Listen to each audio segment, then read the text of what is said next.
کیا تم نے غور نہیں کیا ان لوگوں کی طرف جن کا گمان تو یہ ہے اور دعویٰ تو یہ ہے کہ وہ ایمان لے آئے ہیں اس پر بھی کہ جو ہے نبی آپ پر نازل کیا گیا اور اس پر بھی کہ جو آپ سے پہلے نازل کیا گیا، لیکن کرتے کیا ہیں؟ یریدون یتحاکموا الی الطاغوت، وہ چاہتے یہ ہیں کہ اپنے مقدمات کے فیصلے کروائیں طاغوتوں سے، یعنی ان سے جو اللہ اور اس کے رسول کی اطاعت نہیں کرتے۔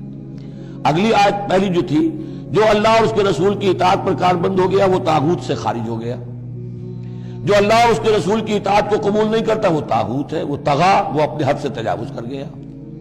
تو گویا کہ غیر مسلم جو اللہ اور اس کے رسول کے احکام کا پابند نہیں وہ طاغوت ہے۔ یریدون ان یتحاکموا الی الطاغوت وقد امروا ان یکفروا بہ، وہ اپنے مقدمات لے کر جاتے ہیں طاغوت کے پاس حالانکہ انہیں حکم دیا گیا ہے کہ ان کا کفر کریں۔ یعنی ہوتا یہ تھا کہ مسلمان مدینے میں جو منافقین تھے وہ اپنے مقدمات بجائے اس کے کہ حضور کے پاس لائیں، جب یہ دیکھتے تھے کہ ہمارا پلہ گر رہا ہے، حضور کے پاس جائیں گے ہم تو حق کی بات ہوگی، انصاف کی بات ہوگی، تو چلو یہودیوں کی عدالت سے فیصلہ کروا لیں۔ ایک یہودی کا اور ایک مسلمان کا جھگڑا ہوا اور اس میں یہ مسئلہ اٹھ کھڑا ہوا۔ وہ یہودی کہتا تھا چلو محمد کے پاس صلی اللہ علیہ وسلم، اس لیے کہ اسے بھی یقین تھا کہ میں حق پر ہوں۔ یہ مسلمان جو منافق تھا یہ کہتا تھا نہیں چلو تمہارے پاس کعب ابن اشرف کے پاس چلو، اس سے معاملہ طے کرواؤ۔ بہرحال اس کے بعد ہوا یہ کہ حضور کے پاس وہ یہودی لے آیا، حضور نے فیصلہ کر دیا اس کے خلاف۔ اب اس نے کہا اچھا چلو دیکھو آپ بھی عمر سے اور بات کرتے ہیں۔ حضرت عمر سے آ کے بات کی، امید کی کہ شاید وہ جب میرا لحاظ زیادہ کریں، میں مسلمان ہوں۔ وہ یہودی نے بتا دیا حضور تو یہ فیصلہ کر چکے میرے حق میں اور یہ پھر یہ یہاں آیا ہے۔ انہوں نے آؤ دیکھا نہ تھا، تلوار لی اور گردن اڑا دی کہ جو محمد کے فیصلے پر راضی نہیں اور مجھ سے فیصلہ کروانا چاہتا ہے اس کا فیصلہ یہ ہے۔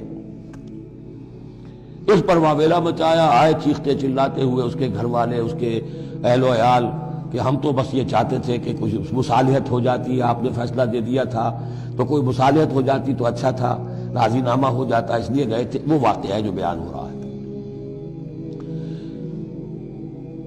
وَيُرِيدُ الشَّيْطَانُ أَن يُضِلَّهُمْ ضَلَالًا بَعِيدًا، شیطان چاہتا ہے کہ انہیں گمراہ کر دے، بہت دور کی گمراہی میں ڈال دے۔ وَإِذَا قِيلَ لَهُمْ تَعَالَوْا إِلَىٰ مَا أَنزَلَ اللَّهُ وَإِلَى الرَّسُولِ، اور جب ان سے کہا جاتا ہے کہ آؤ اس چیز کی طرف جو اللہ نے نازل فرمائی اور آؤ رسول کے پاس چلو، مقدمہ طے کراؤ۔ رَأَيْتَ الْمُنَافِقِينَ يَصُدُّونَ عَنْكَ صُدُودًا، تو اے نبی آپ دیکھتے ہیں کہ یہ منافق رکتے ہیں آپ کے پاس آنے سے، کنی کتراتے ہیں۔ صدا یصدو یہ میں عرض کر چکا ہوں، رکنے کے معنی میں بھی ہے، روکنے کے معنی میں بھی۔ فَكَيْفَ إِذَا أَصَابَتْهُمْ مُصِيبَةٌ بِمَا قَدَّمَتْ أَيْدِيهِمْ، تو پھر کیسے جبکہ ان کے اوپر کوئی مصیبت آ گئی اپنے کرتوت کی وجہ سے، جب چیختے چلایا ہے عمر نے یہ کر دیا، وہ تو مقدمہ قائم کرنا چاہتے تھے عمر کے خلاف، لیکن یہاں یہ ہے کہ فَكَيْفَ إِذَا أَصَابَتْهُمْ مُصِيبَةٌ بِمَا قَدَّمَتْ أَيْدِيهِمْ، ان کے اپنے ہاتھوں کے کرتوتوں کی وجہ سے جو مصیبت آ گئی، ثُمَّ جَاءُوكَ، پھر وہ آپ کے پاس آئے، يَحْلِفُونَ بِاللَّهِ، اور اللہ کی قسمیں کھاتے ہوئے آئے، إِنْ أَرَدْنَا إِلَّا إِحْسَانًا وَتَوْفِيقًا، ہم تو احسان بھلائی چاہتے تھے، موافقت چاہتے تھے، راضی نامہ چاہتے تھے، اس لیے عمر کے پاس گئے تھے۔ أُولَٰئِكَ الَّذِينَ يَعْلَمُ اللَّهُ مَا فِي قُلُوبِهِمْ، یہ وہ لوگ ہیں کہ جو کچھ ان کے دلوں میں اللہ اسے جانتا ہے۔ فَأَعْرِضْ عَنْهُمْ، تو اے نبی ان سے آپ رخ پھیر لیجئے، وَعِظْهُمْ، اور ان کو ذرا نصیحت کیجئے، ڈانٹیے ڈپٹیے، وَقُلْ لَهُمْ فِي أَنفُسِهِمْ قَوْلًا بَلِيغًا، اور ایسی بات کہیے ان سے جو ان کے دلوں میں اتر جائے۔ اس آیتوں کے اترنے کے بعد حضرت عمر رضی اللہ تعالیٰ عنہ کو حضور نے پھر بری قرار دیا کہ اللہ کی طرف سے ان کی برات آ گئی ہے، توثیق آ گئی ہے، اور کہتے یہ ہیں کہ اسی دن سے ان کا لقب فاروق بنا ہے، پھر حق و باطل میں فرق کر دینے والا۔ وَمَا أَرْسَلْنَا مِن رَّسُولٍ إِلَّا لِيُطَاعَ بِإِذْنِ اللَّهِ، اب ایک بات نوٹ کر لیجئے، منافقت جو یہاں پر زیر بحث آئے گی سورہ مبارکہ میں، وہ 3 عنوانات کے تحت ہے۔ منافقوں پہ نماز بھاری نہیں تھی، روزہ بھاری نہیں تھا، 3 چیزیں بھاری تھیں۔ ایک رسول کی اطاعت، اور یہ بڑی نفسیاتی بات ہے، رسول انسان ہے، ہم جو رسول کی اطاعت کرتے ہیں تو رسول ہمارے لیے ایک انسٹیٹیوشن کی حیثیت رکھتے ہیں صلی اللہ علیہ وسلم۔ 2 ہاتھ 2 پاؤں 2 آنکھوں والا رسول ہمارے پاس موجود نہیں ہے، ان کے سامنے انسان موجود تھا، اس کے بھی 2 ہاتھ ہیں، اس کے بھی 2 پاؤں ہیں، اس کی 2 آنکھیں ہیں۔ انسان کی اطاعت کرے یہ بہت مشکل ہے، جیسا کہ جماعتوں میں ہوتا ہے۔ امیر کی اطاعت سے زیادہ بھاری کام کون سا ہے؟ بڑا مشکل کام، اپنی رائے کو پیچھے ڈالیں تو امیر کی رائے پر چلیں۔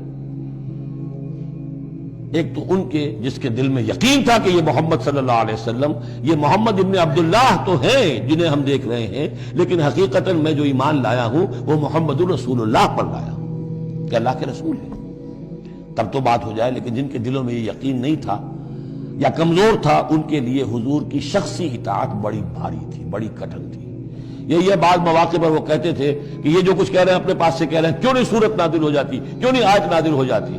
اور سورہ محمد اسی انداز میں نازل ہوئی ہے کہ پھر اللہ نے کہا اچھا لو پھر یہ آیت ہم نازل کر دیتے ہیں قتال کی۔ وہ یہ کہتے تھے یہ محمد نے خود اپنی طرف سے اقدام کر دیا۔ دوسری چیز جو کٹھن تھی وہ تو کٹھن ہے قتال، اللہ کی راہ میں جنگ کے لیے نکلنا خطرہ ہے،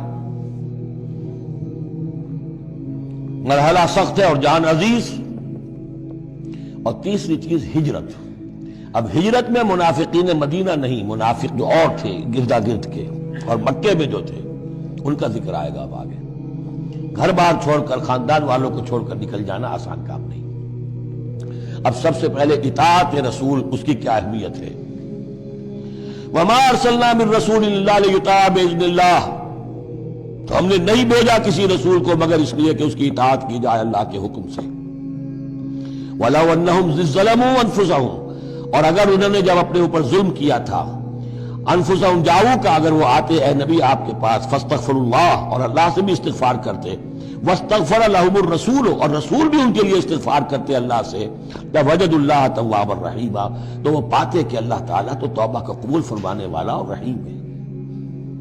فلا وربک لا یؤمنون، تو نہیں، تیرے رب کی قسم، یہ ہرگز مومن نہیں ہو سکتے، حتیٰ یحکموک فیما شجر بینہم، جب تک کہ یہ آپ کو حکم نہ مانے ان تمام معاملات میں جو ان کے مابین پیدا ہو جائے۔ کوئی چوائس نہیں ہے، جو بھی جھگڑا ہے، جو اختلاف ہے، جو بھی مسئلہ ہے، اس میں آپ کو حکم اگر نہیں مانتے تو تیرے رب کی قسم یہ مومن نہیں ہے۔